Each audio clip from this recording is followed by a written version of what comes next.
a Spanish lady living in Ireland. So we've found our situations reversed. So we're super excited to be with you here today to talk about what has been, what is an industry undergoing a lot of change, a lot of excitement, and hopefully to give you guys some helpful, some meaningful advice and tips and share our knowledge about how you guys can thrive in 2024. We know that, it's been a challenging environment over the last few years. There's a lot of things happening, a lot of influences from within and outside the industry. And so our goal really today is to give you practical help, So we've prepared some content, which we're going to go through with you now. Just a little bit about ourselves, I suppose. I founded Magic Beans back in 2016 with the explicit goal of helping smaller language service providers to grow and to thrive. And then Lara joined us in, I think it was 2020, to help us expand the range of services and expertises that we were able to help with. So my background is very much on the sales and marketing side of things, on revenue creation. And then Lara comes from a more operational side of things, but has taken a huge interest in technology and machine translation, and also has a background in quality. So maybe, Lara, you want to say hello as well? Hi, everyone. Hola a todos. Thank you for being here. It's an honor for Robert and I.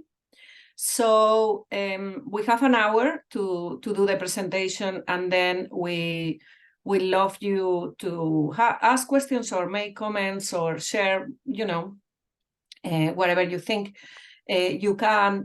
So I will be bringing some, I suppose, insights into technology. Obviously, it's just a little, overview. But as you all know, technology is playing such a huge part at this time in our lives, not only in our work, but in our lives. So I don't think we can walk away from it. We just need to somehow embrace it in our own terms, but embrace it. So this is what I'm going to try to do today, and then support Robert on, on the presentation. Super. So we had one question for the audience before we got started, and I don't know if we're able to, if the poll has already been put forward in the tool. But our question for all of you guys is, how happy are you with your plans right now for 2024? So if you guys can vote and give us, how you're feeling right now, that would be fantastic. And then we can jump into the content. They are voting. Do you get to see it, Robert? Yeah, I can see some answers coming up here. Cool. Brilliant. So Lara, I guess we can share you can share our screen. Yeah. Okay. Yep. So I think the main thing that we want to emphasize is that we're going to try to be quite practical. We know that things are not easy out there. We know that we're in a very crowded space where there's a lot of competitors, and it's not always easy for the smaller companies to compete directly with, big players. So we're going to try to give you some, concrete help and concrete advice. And if you have questions, just put them in the chat and we'll try to address them a little bit later on. Do we want to see the results of the poll before we start? So at the moment, we have 42% who are happy, 37% who don't know, and 5% who are unhappy, with a 16%, the minority, being very happy.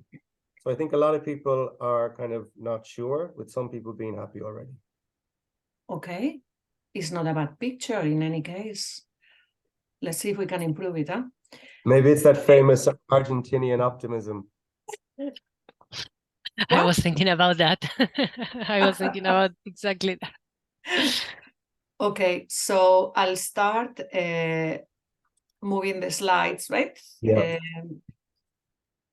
Keep on So going. So there's our we've question. gone through this one, and I don't know if we need to mention anything else here.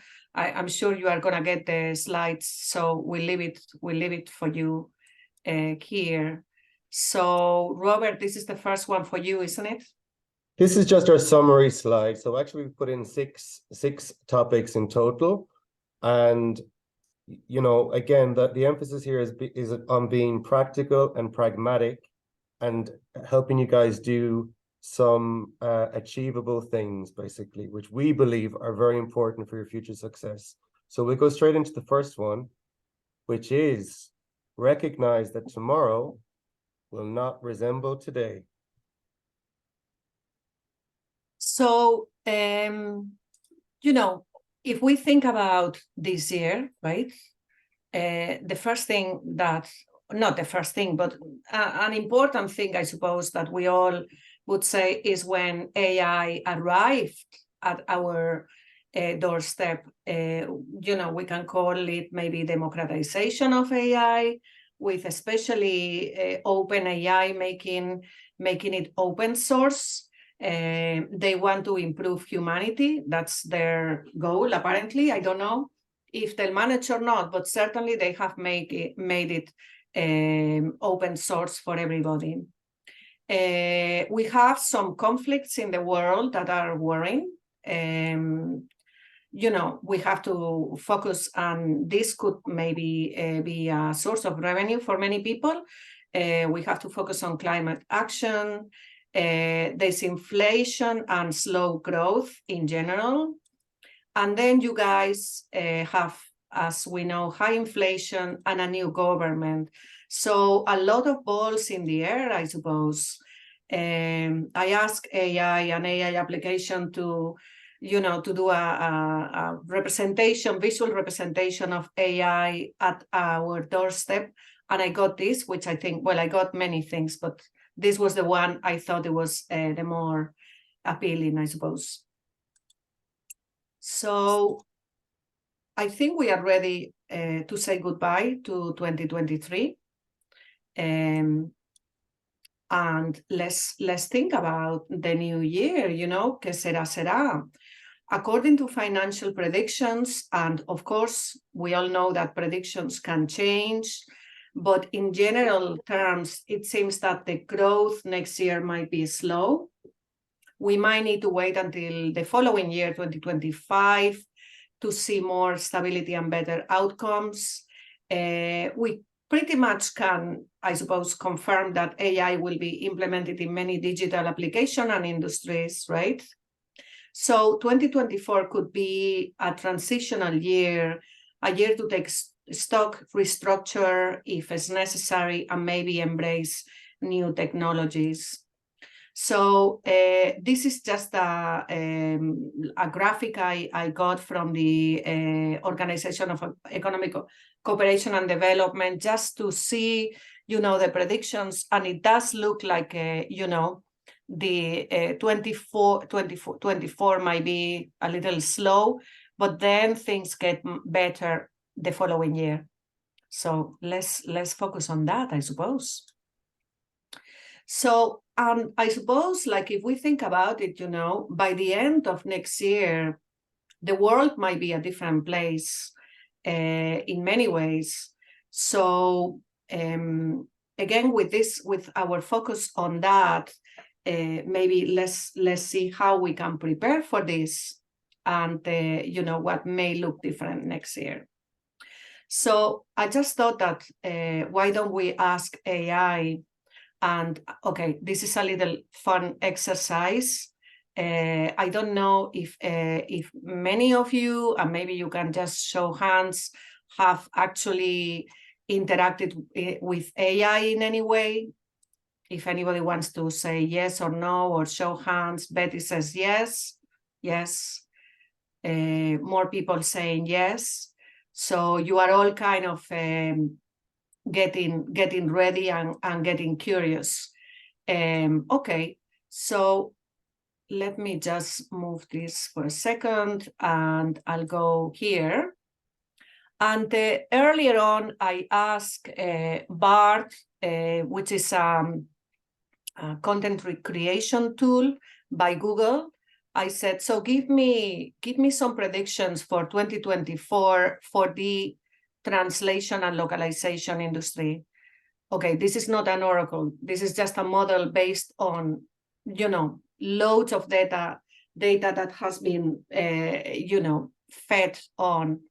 But I thought, it mentions few things: increased adoption of AI-powered translation tools, rise of neural machine translation.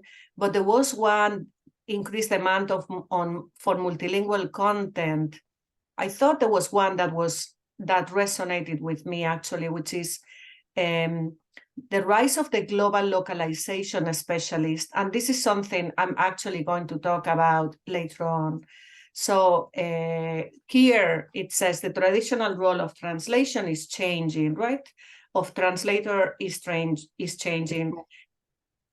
In 2024, we will see a rise of the global localization specialists. What does this mean? We don't know, but maybe it can help. This can help to, once again, to focus our mind or on something, that it could happen. So if I grab this, and again, this is a little bit of a gimmick, right? And I say to the AI, can you translate into Argentinian Spanish? Let's just not make any spelling mistakes, just in case it gets confused. Okay. I'm just going to give it what I want it to translate. Oh, it's doing it all. So, okay, I'm not going to stop here and see how good this is, and if it indeed it's kind of, the translation is geared towards the Spanish spoken in Argentina. But my point here is that, okay, this can create content and translate, right? And if now I say again,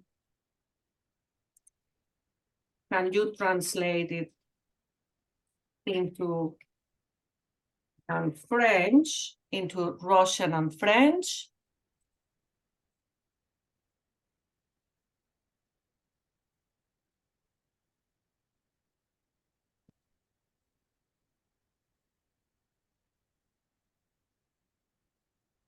Drum roll. Yeah, this is a free tool. Okay, maybe we'll leave it and we'll come back because I don't want to. Oh, here it is. So basically what I'm saying here is this is the new reality. Like there could be some companies who say, I'm giving this to AI, right? I'm giving all this to AI.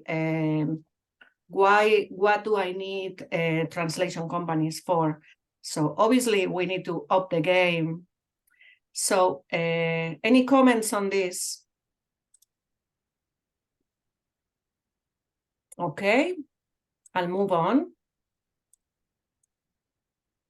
So what could look different? I don't know if, Robert, do you want to take some of these points here? I guess our main point for number one is that we recognize that tomorrow is going to be different, and these changes are not happening in a vacuum. They're not happening only in the translation and localization industry, but all around the world. Now, at the same time, our industry is heavily influenced by technology companies and technology giants, right? So they are naturally going to be on the bleeding edge of adopting these new technologies, and they expect their partners to do the same. So in one sense, the translation and localization industry are going to be early adopters of these AI-enabled technologies. But, many things can change because of this. So if we think about the way in which we're going to acquire clients or onboard clients, the workflows that we might have that we're now able to provide due to better technologies, maybe we're going to change, how we manage quality or how we measure or influence quality in the workflows. And of course, the landscape is going to change as well. So there's going to be new competitors, different types of competitors. And maybe even we have to get, we have to come to terms with changes of income models and billing and payment models. Because, we've seen, for example, the effect of things like machine translation on the traditional per word rates. Obviously, generative AI is going to have a knock-on effect as well. So some of these things that we need to, one, give ourselves a break that, things are going to be different, but two, we want to try to get in front of. And I guess that's our main message is, realize that things are changing and adopt that mindset. Okay, thank you. So I'm going to just talk a little bit about the technologies we have at our fingertips at the moment. So what is the technology reality at the moment?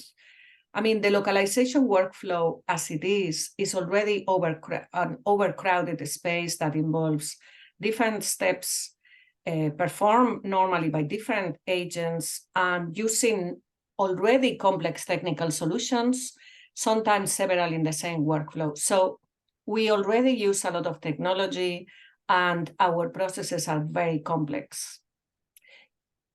And I just give one example. Many of you, I'm pretty sure you have already adopted or at least interacted with machine translation, which is a form of artificial intelligence, the first one that it arrived, let's say, at our doorstep. And if we think that, to be honest, machine translation affects one step of the whole workflow, but even though it affects only one step, like the effort in time and money that is required to implement it is quite large. So, people need to be trained, technology needs to be evaluated and assessed, etc., etc. So are we to expect to pay the same high price with the implementation of other AI solutions? By the way, I don't have the answer, but my feeling is that at least for a while, I suppose the space is going to get very crowded.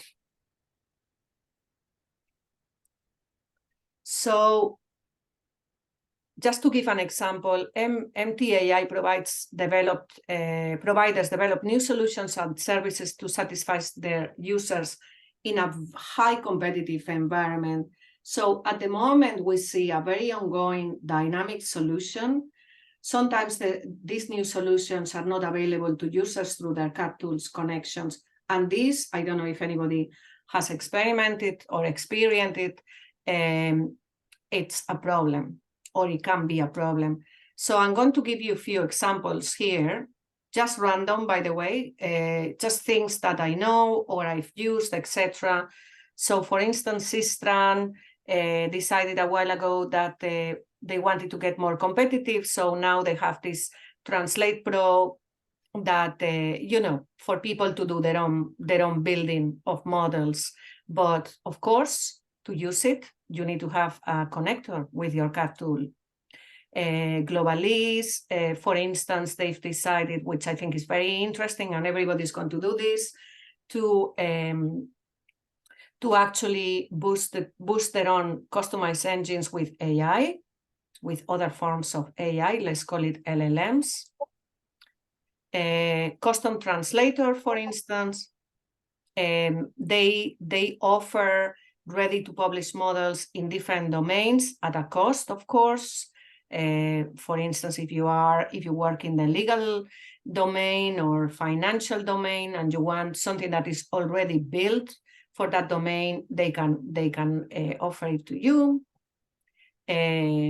Something that it could be interesting for you guys, and you probably know, DeepL, as well as offering glossaries, they offer the possibility of changing the tone of voice.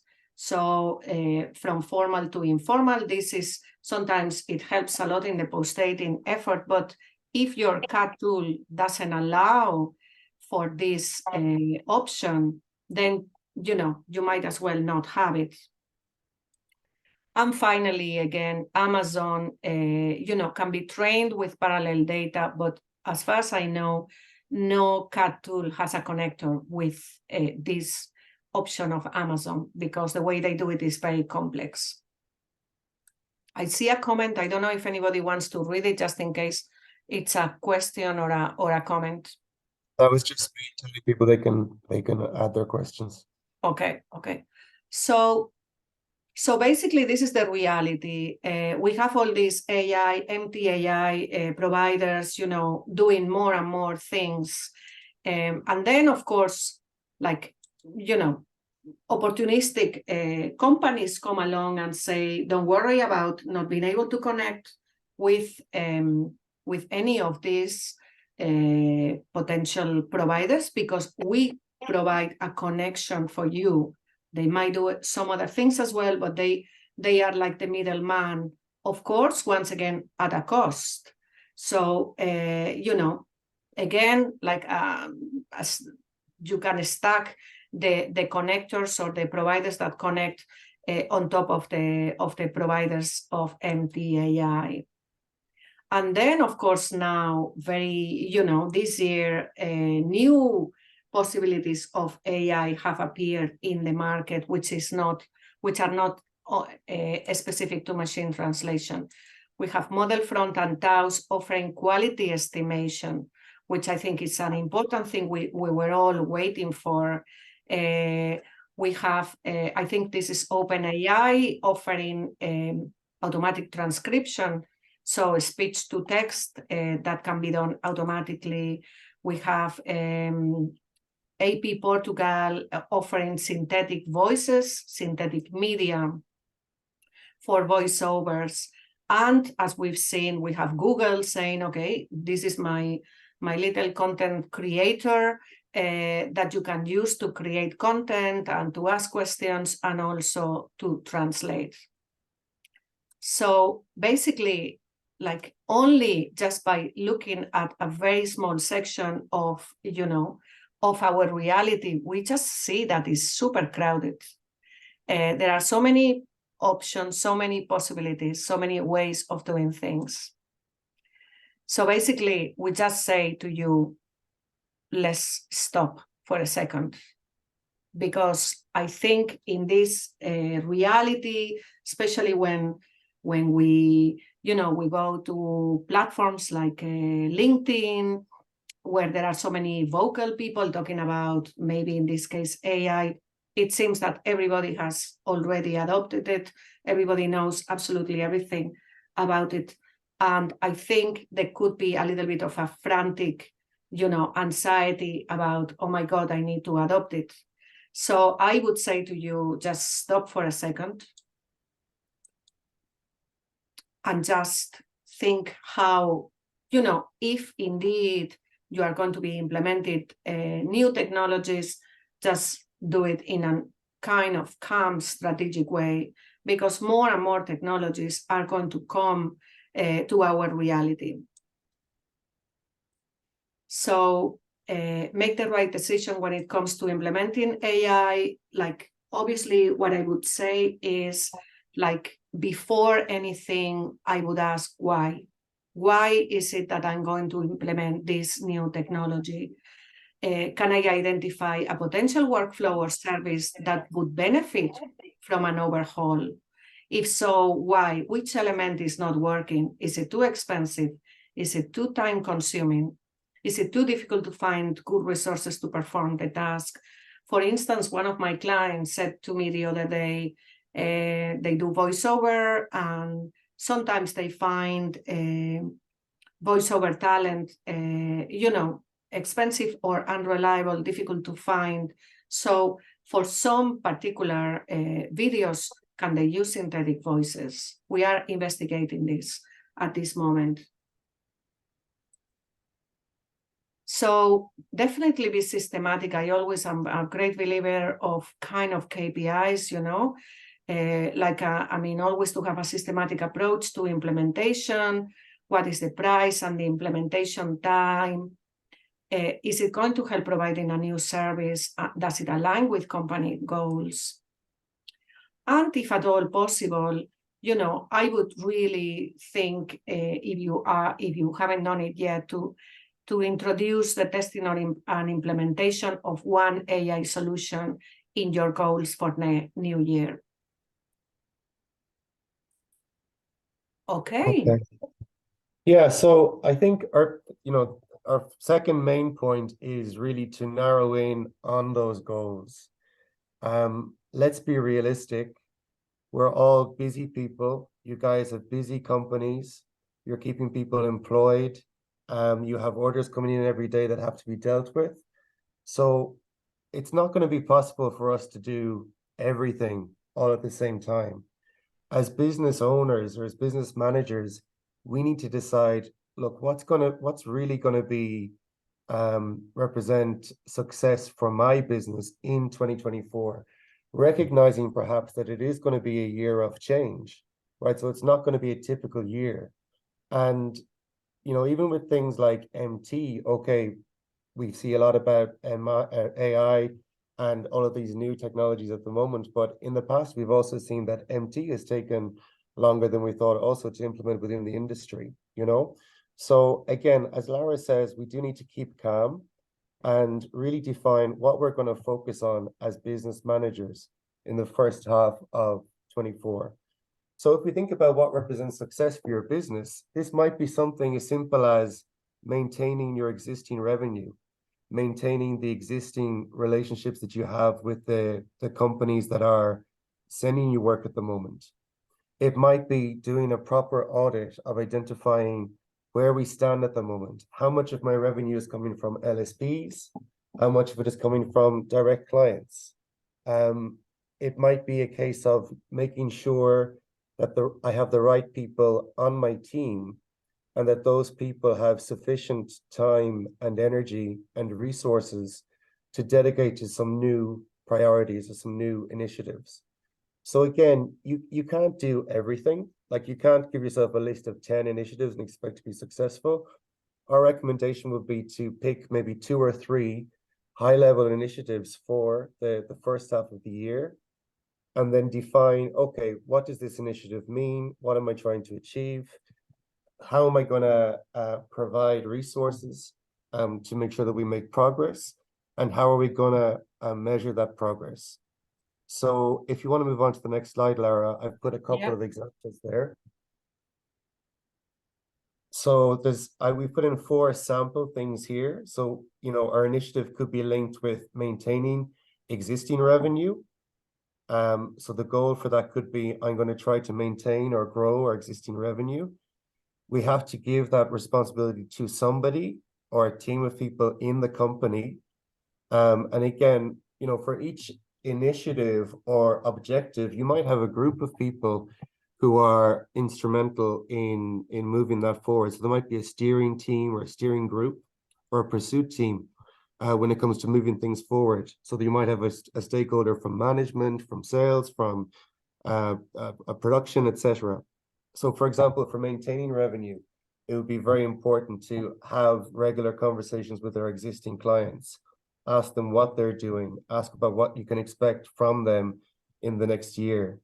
Knowing how you rank in terms of suppliers and providers within that ecosystem. Asking, how can I improve my rank? How can I be a better partner to you guys, whether they are other LSPs or whether they are existing clients, etc. And then decide, okay, how am I going to measure the strength of my relationships? Is it through the number of times I talk to them? Is it the strength of the relationship? How do I measure that? Is it through client satisfaction? Is it because I know that they will tell me the truth?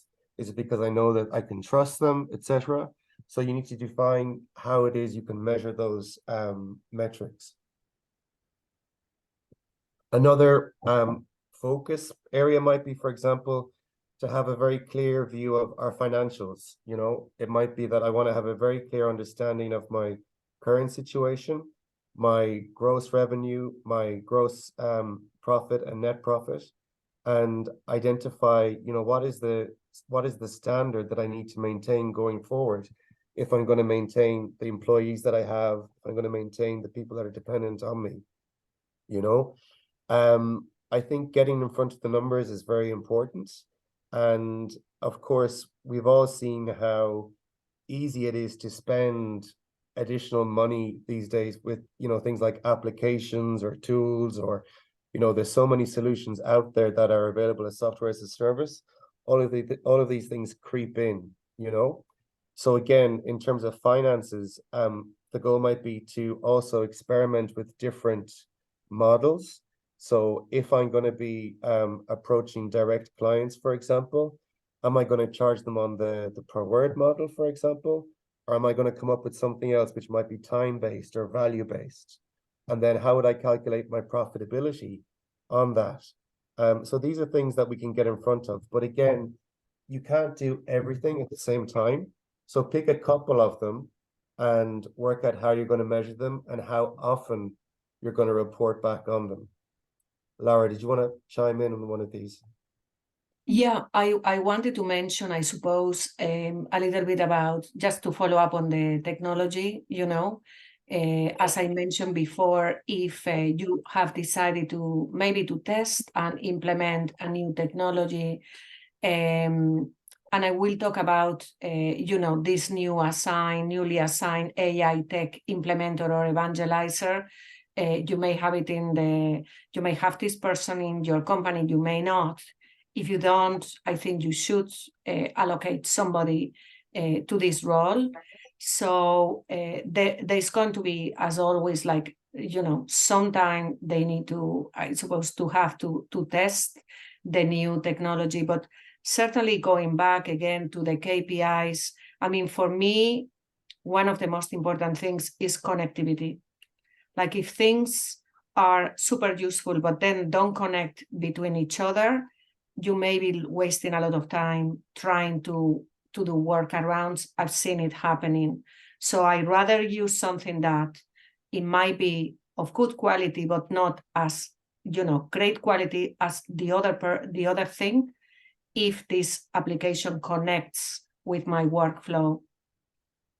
And then, of course, it has to be like, the return on investment has to be clear there. It needs to add value, and also, hopefully, it will help to free up time. So if you like, we can move on to the next slide. Yeah. I guess for me, I think maybe one objective that I would challenge everybody to work on, even now before the start of the new year, would be to answer this question of identity. Because as you know, we're working in a field where there's many translation service providers. We all claim to offer similar services, so we all offer high quality and responsiveness and, being able to be flexible, etc. But I think one of the key things that we will need to do as company owners or company leaders in the future is outline, an identity for our specific teams, for our specific companies. So that's something that I would, we're going to talk about that in a bit more detail later, but something I would encourage you guys to look at. And then also the other fundamental thing would be to talk to your teams, your internal people, to understand who we have on the team at the moment. What is the value that they're able to provide to us right now? What excites them? What are they interested in technology? Are they interested in marketing? Are they interested in change, for example? Or are they not? Or are they going to be these people who can, deliver on projects that according to our clients' preferences? So I think it's important that we're also engaging with our internal teams to identify how they're feeling. And yeah, pick a couple of these initiatives, define the KPIs, and then just get started. Okay. So I suppose once things have been defined in the strategy, it's a question of getting ready, right?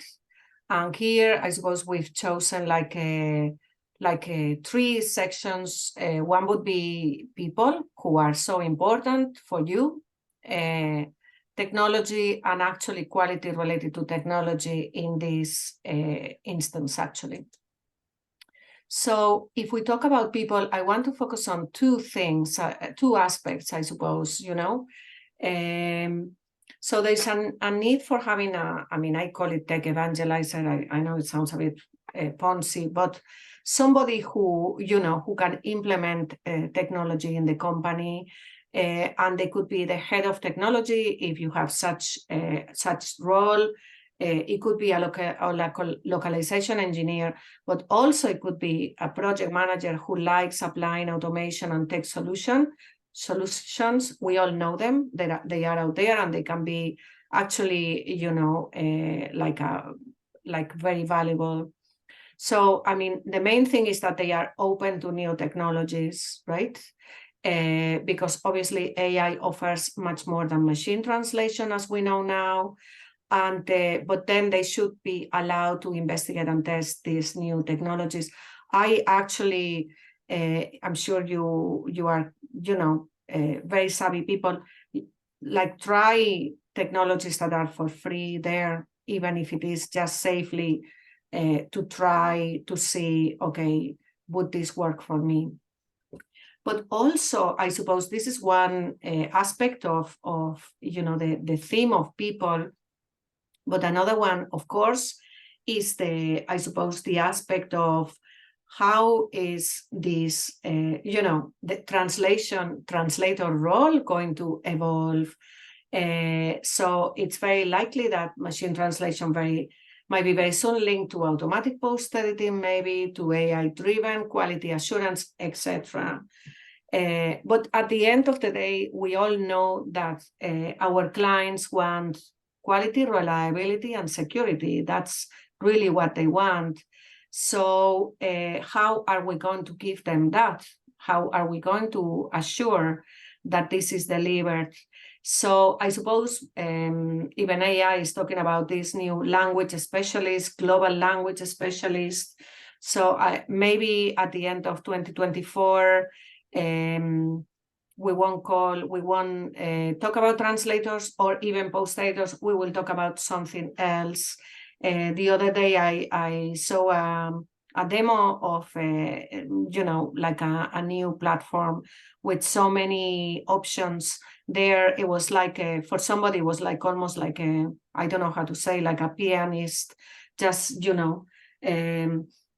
touching different keys to do different things. How is this going to pan out? I don't know, but certainly it's good to make people aware about it. On the other hand, some companies are already positioning themselves as we offer human-only workflows, whatever that means. I don't know if maybe, if we can think that our localization workflows is human-only when we use terminology database, CAD tools, translation memories, etc. But, there could be a room for that as well.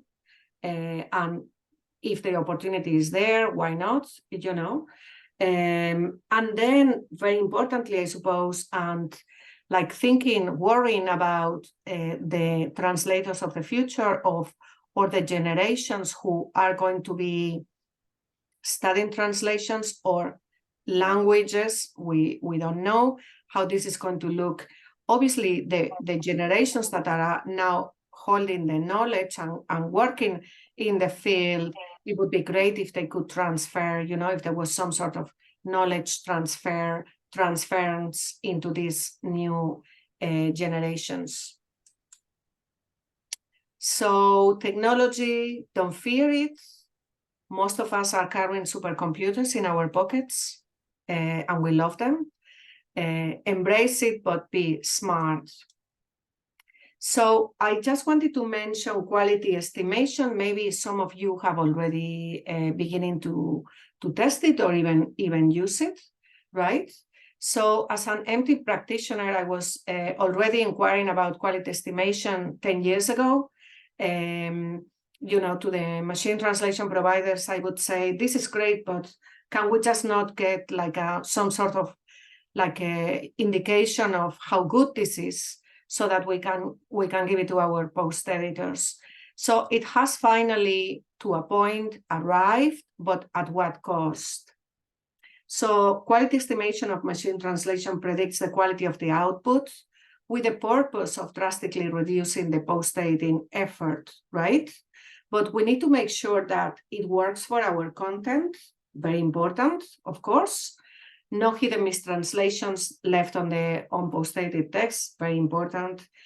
It produces a satisfactory return on investment, and I say that because at the moment, the solutions that are out there are quite expensive.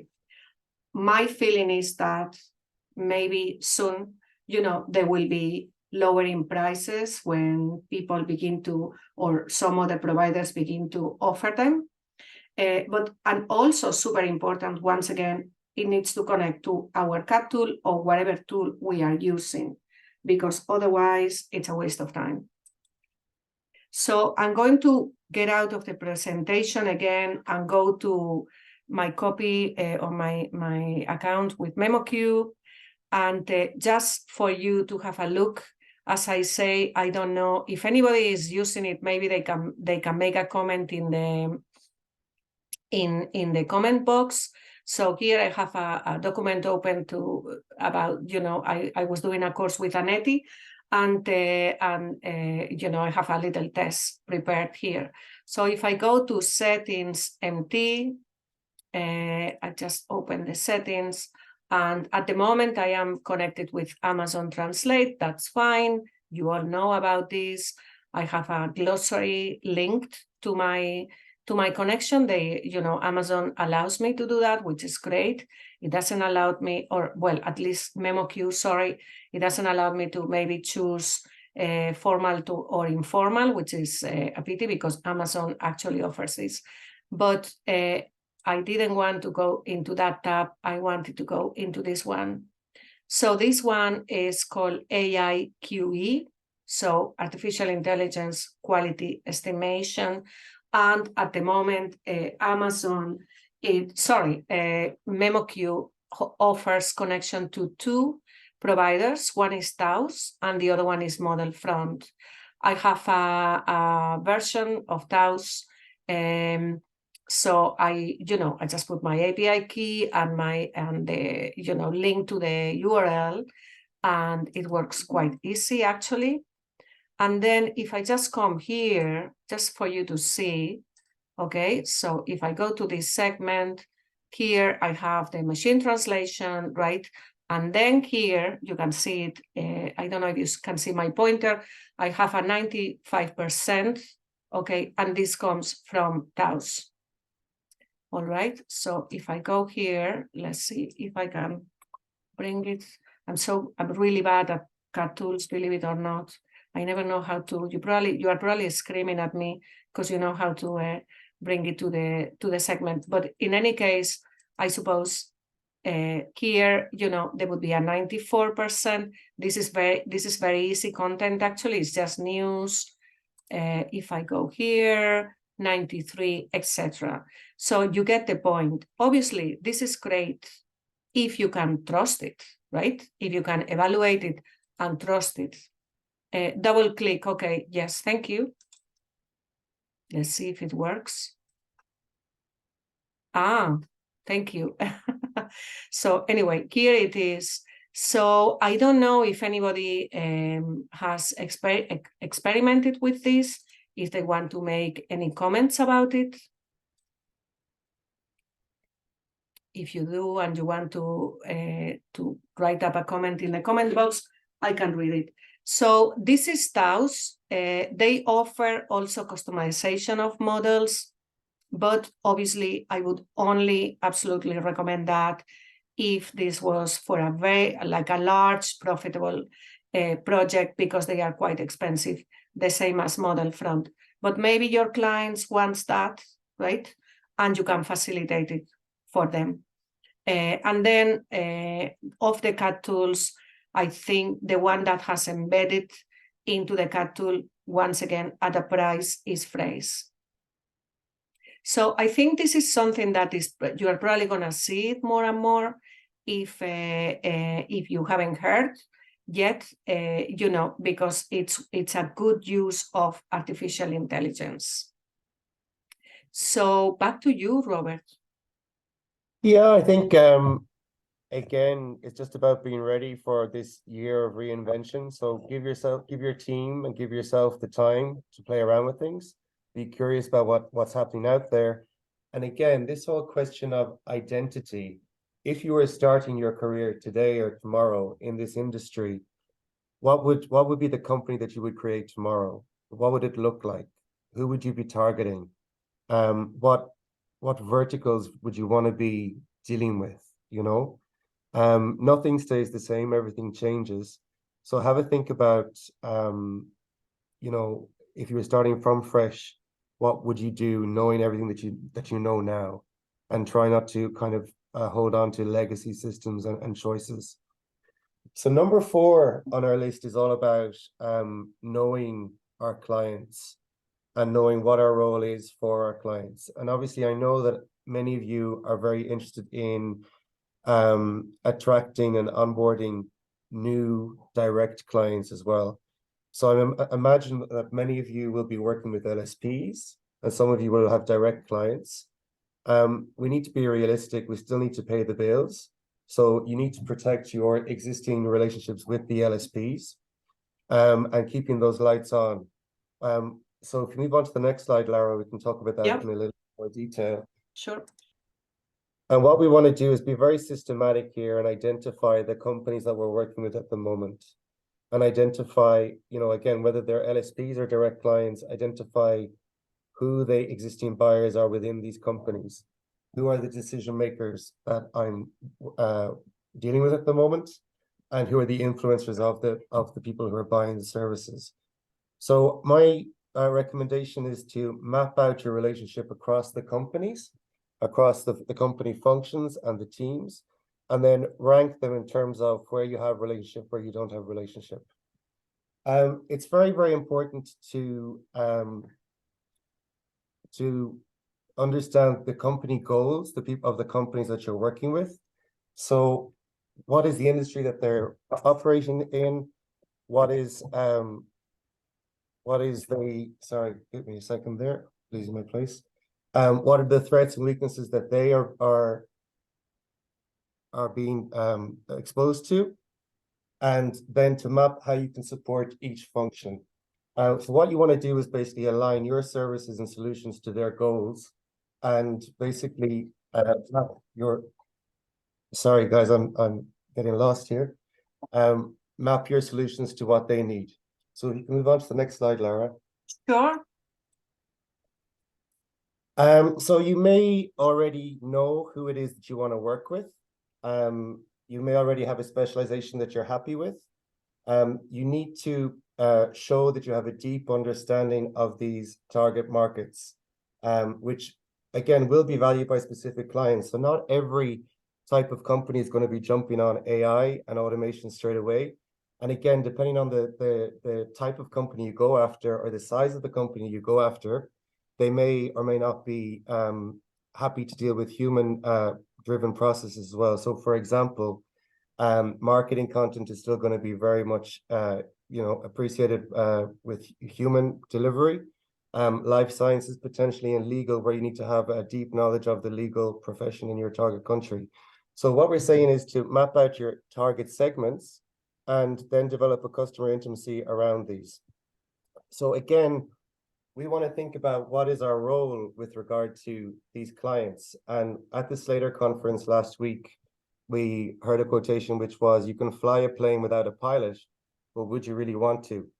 And I guess we're in a similar position in the language industry. So of course, you know, companies can do a lot of automation, they can adopt a lot of tools, but they still need the expert in the loop. They still need to have that person who's able to help them to evaluate the technologies that are out there, to measure the quality that we're providing, and to guard against things like hallucinations, for example, in these new tools. So that being said, you know, technology will offer new opportunities. I mean, people will still come to us as the experts within the space. You know, they may not necessarily have all of the knowledge or the people internally to deal with all of this change. So they will want us to kind of advise them on things like quality.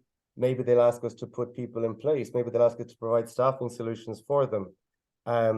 maybe they'll come to us to ask us to do operational audits or refine processes and devise best practices for their companies.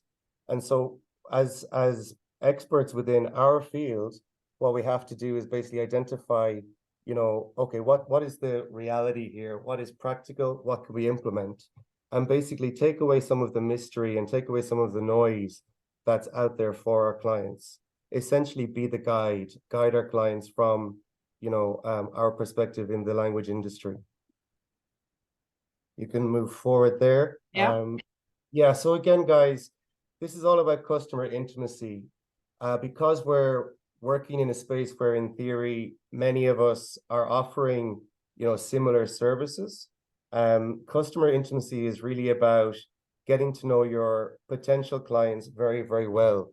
So whether I'm going after somebody in life sciences or in gaming or in cryptocurrency, it's very important that we show them that we understand their business, that we understand what their industry is composed of, who they're competing with, what their particular goals are.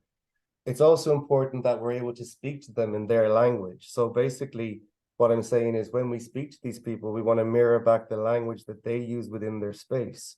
We want to show them what we have in common with them, and show them, synergies or things that, that are ways in which we are similar, show them that we understand where they're coming from. And then we also want to basically understand their problems and challenges and show them that we've thought carefully about what solutions we can provide to make them look good. And again, okay. So all of this basically is, centered around customer intimacy. You can move forward, I think. Yeah, thank you.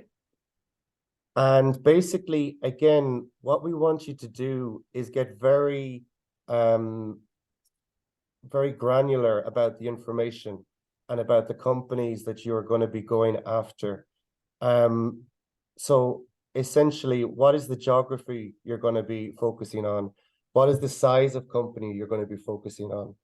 Again, a lot of us get revenue from the technology giants now through other LSPs, but there's many other medium and smaller size companies out there who, these days, every company thinks global from day one, right? So I think a practical exercise for us is to outline who are the companies within a particular vertical. What is their size, whether it's by number of employees or by revenue, and then basically to identify who are the people in these companies that I can build solutions for. So I've listed a few tools that are there which you guys can use. You have LinkedIn, obviously LinkedIn Sales Navigator, LinkedIn Groups, Apollo.io, and other databases. You have other data sources like Crunchbase, industry conferences and their websites, lists of speakers, etc., industry associations. So these are all data sources that you can use to map out a particular space and then understand how the companies are organized. We can do that by looking at the company reports, by looking at the company websites, and even scraping data from the databases. So, for example, if I pick like a medium-sized gaming company, I can scrape a certain amount of data from these databases to see, okay, who are the different people or the different functions within the companies? Who are the decision makers that I want to get in front of? And who might be the influencers that we can basically, we want to sell to or get referrals from. So if you move forward, Lara, again, yeah, I think we've kind of covered this, but just to say that in a particular company, obviously you have different types of buyers. So I've listed some of them over here on the right-hand side. We have content, communications, marketing, etc. I mean, you guys know about all of these different types of buyers already. But our recommendation is, again, to get very granular and to create customer personas to help you organize the information and what you know about them, and to basically map how your solutions can help them to achieve their goals. So I've done an example on the next slide. And this was particularly for a content creator within the crypto world. So again, an industry where maybe, it's not quite as saturated. It's growing. There's a lot of attention at the moment. and ask these kinds of questions. So why did this person get into the role? You know, and actually we can use tools like ChatGPT or Google Bard as well to help us with the ideas generation for these customer personas. So in this case, for example, we've outlined some things, which of course we have to evaluate through our own intelligence, right? You know, decide if we agree with these opinions or not. But then when we communicate with this kind of buyer, you know, appeal to their own sense of ego, appeal to the reasons why they got into this space. Here we've asked the questions, what could be his main goals? What could be the KPIs that he used? So he wants to be read, he wants to be respected, he wants to be seen as an expert. His goal is to inform or educate or engage his audience. And what are the KPIs that he might be using to measure, you know, how deep and how successful he's been in his job?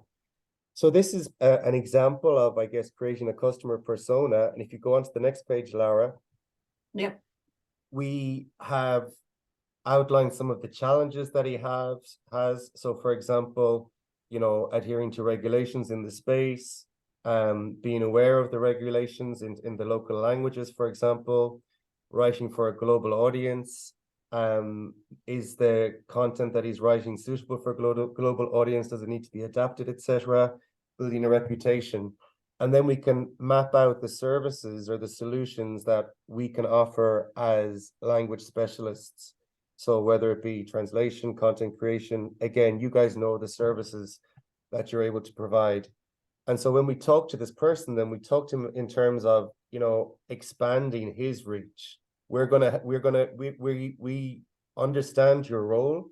We know where you come from. We feel like we're similar to you, and we want to help you to expand your reach and enhance your brand awareness, etc. So essentially what we're saying is, talk to him in his language, from his perspective, and map our solutions around his goals and challenges and problems, basically.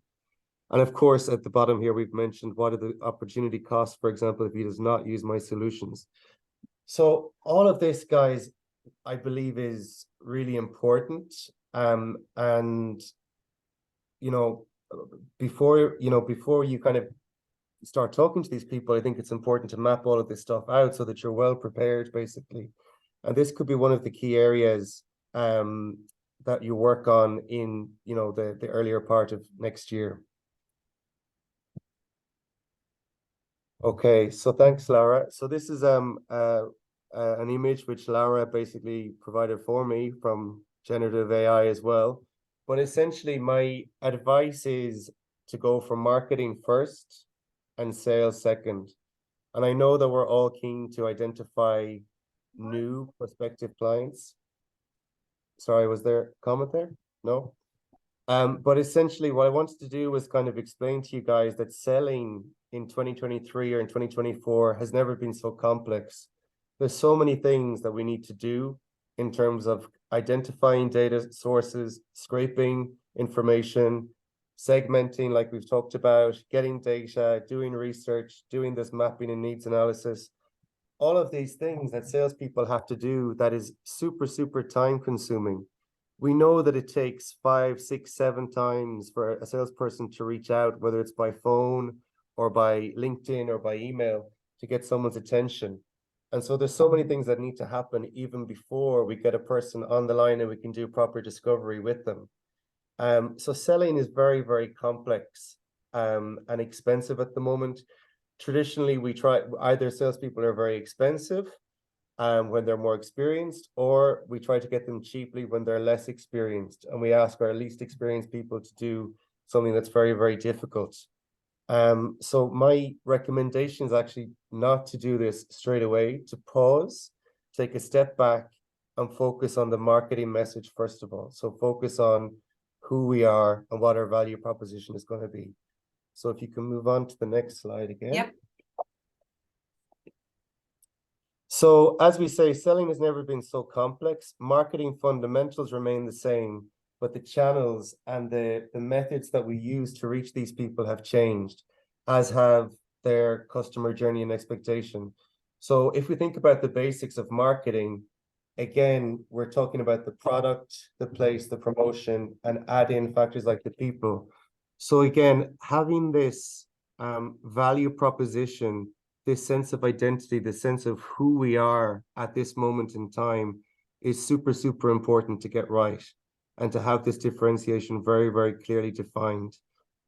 We need to have a structured marketing plan, which we follow. And what I mean by that is it's not good enough just to try something one week and try something else another week. We need to have clear objectives and clear steps for our marketing plan. Because otherwise we're just throwing money against the wall. So we can break it down into a 30-day, 60-day, or a 90-day plan. And remember that your website, your social channels, the content that you push out through the channels or through email are your shop window. So it's super important, again, to work on that value proposition for your shop window and for the target audience, and to test it and validate it with the audience. Is your message good enough to go to market now? Have I created enough differentiation so that it's clear to my prospective customers the value that I can add, basically? And again, you want to align the message to their needs and assure relevancy. You can go ahead there. Yeah. So I think we've covered a lot of this already. We can use the new technologies that are out there for ideas generation, proving concept, helping us with content generation as well. It's really, really important to test things to see what messages resonate with people and what doesn't work. And then when something works, to really scale it up. There are people out there on LinkedIn, on the internet, who are real experts in marketing and who we can learn from. I can share some of those references with you later on. And also have a think about, the ecosystem that your clients are existing in. So who are the technology providers, for example, that they are buying from? Does it make sense to partner up with them? Does it make sense to get referrals from them, to learn from what they're doing, to be at the same events that they are at, Is there an opportunity to provide partnerships or connectors with these ecosystem providers? Can we provide translation as a feature, for example? And of course, which platforms give you the most flexibility within the ecosystem? And basically, like I say, marketing first before we start putting money into sales, because sales is super expensive.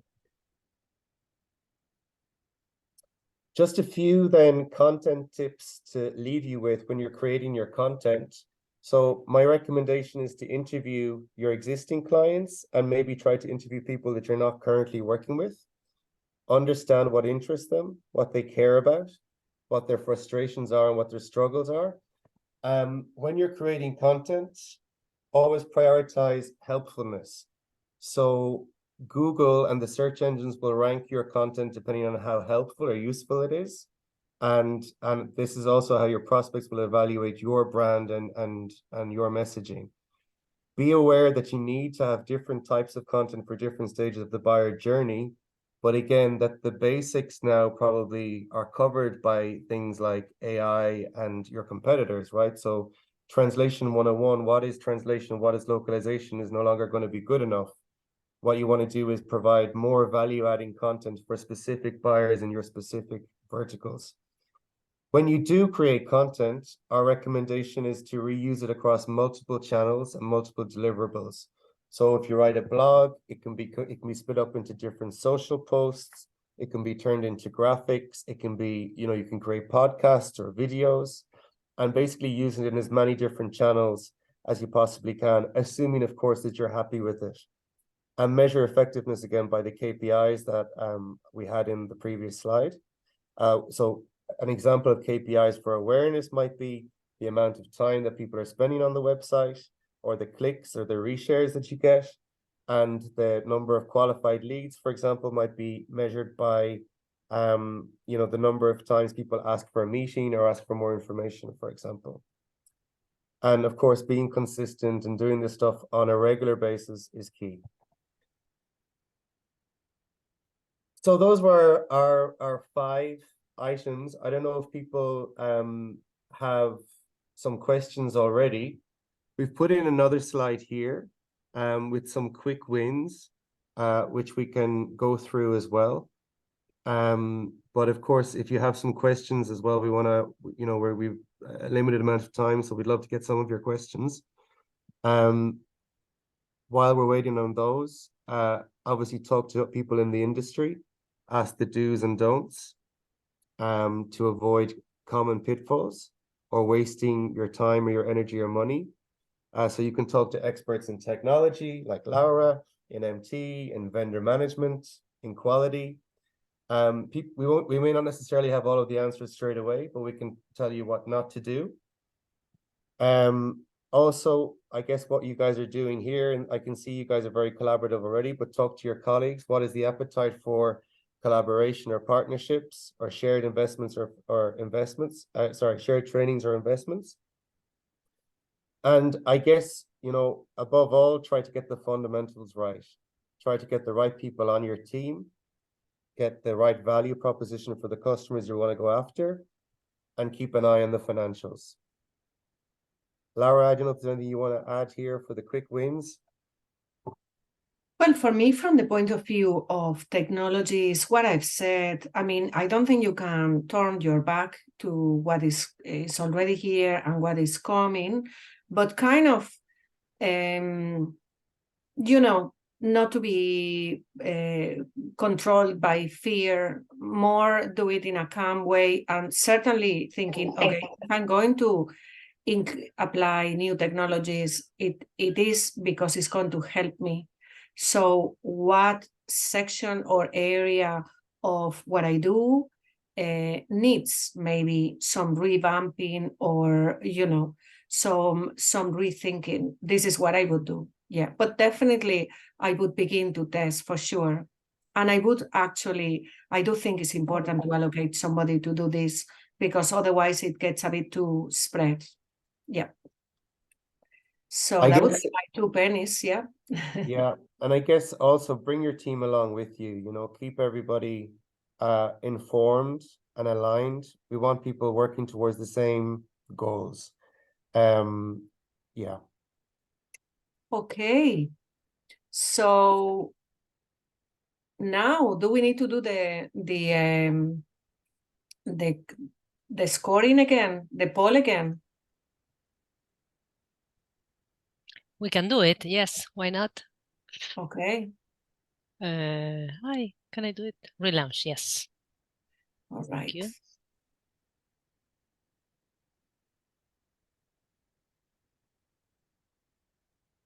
I was eager to try out some of the new AI features that Zoom implemented, but then I didn't, because I'm afraid I would break something, you know, in the middle. You We know, have something, yeah. companion, summary, note-taking, like lots of stuff. I did try summary myself. Yeah, it's okay. It was a very long summary. It was a very long session where I tried it, but maybe summarization is not bad. Robert, you said marketing first, and I Yeah. agree, and I agree the sales and marketing is more and more complex. But how much, like, I always, you know, try to bring it down to the trench and to operationalize all the, you know, the theories we talk about. How much do you recommend a small or medium-sized LSP should be investing in marketing as a percentage of the revenue to be, you know? It's a good question. It's a good question. I don't think I would go ahead with a number. I mean, typically people spend between 10 and 20%, right? But I think, like I said before, I would maybe invest that money up front in the messaging and the value proposition before you do anything else. You know, we know that things are changing. We know that we have to present ourselves differently. So I think having the strategy in place at the beginning before we start spending on sales is just super, super important, because otherwise we're spending money that maybe we can't afford to spend, you know. It might be wasted in terms of effort if the marketing fundamentals are not right. Absolutely. Thank you. And yeah, there is the poll. I don't know if it improved. I think I think it did. And I ask you this because we are now budgeting for 2024 and we need to be super, precise, lots of change and related to that, do you recommend like paid media strategy in our industry? You talked a lot about content, SEO optimization. Is that a practice? Like in my experience, I tried it and I was eaten alive by, the Lion Bridge and Transperfect throwing lots of money. But I got some small successes, but I think at the end it didn't pay out. But I'm always like, doubting if have I done a wrong strategy and that's why it didn't work, or really paid media is not for us and this industry. So my understanding is that it works as long as you keep on paying for it. You can switch it on and it will work. Again, of course, everything has to be very clearly defined, and your segmenting and everything has to be clearly defined. Mm-hmm. But it's not something that kind of is, it's not necessarily viable for the long term. Maybe in terms of new customer acquisition at the beginning, in terms of getting some qualified leads. But of course, once you get a client on board, then things like account management come into play, and building those stronger relationships is really, really important. Awesome. Thank you. I don't know if you have other questions. Happy, very happy, and Paul. Okay. And if I share the results, I think you should be able to. So I think we've gotten up for more happies and very happy, which is good. Apologies for a couple of stutters in the middle. But hopefully we've given you some interesting food for thought and some practical things that you guys can do right now, really, before 2024 hits.